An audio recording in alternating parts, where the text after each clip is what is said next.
গ্রীষ্মকালে ডিহাইড্রেশন একটি সাধারণ সমস্যা। তীব্র গরমে শরীর ঠান্ডা রাখা আর পানি শূন্যতা এড়ানো এখন বড় চ্যালেঞ্জ। তাই শুধু পানি নয়, শরীরকে সতেজ রাখে এমন পানিও জরুরি। এই সময় ডিটক্স পানীয় হতে পারে অত্যন্ত উপকারী। কিন্তু অনেকের মনে প্রশ্ন জাগতে পারে, ডিটক্স পানীয় কি?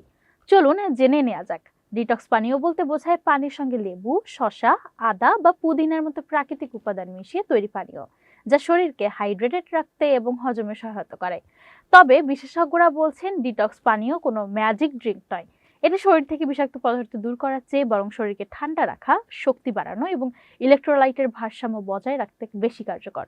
লেবু, পুদিনা পানি, শসা মেশানো পানি, জিরা পানি, পাতলা আমলকির রস, তুলসী বীজ সহ ডাবের পানি, এই ডিটক্স পানীয়গুলো গরমে শরীর ঠান্ডা রাখতে দারুণ কার্যকর। এছাড়া নিয়মিত পানি পান, পানি সমৃদ্ধ ফল খাওয়া এবং অতিরিক্ত চিনি এড়িয়ে চলাও জরুরি। মনে রাখবেন, ডিটক্স পানীয় কখনই খাবার বা পানির বিকল্প নয়, বরং সুষম খাদ্য, পর্যাপ্ত পানি ও ভালো ঘুমের সঙ্গে এগুলোই আপনাকে রাখবে সুস্থ ও সতেজ।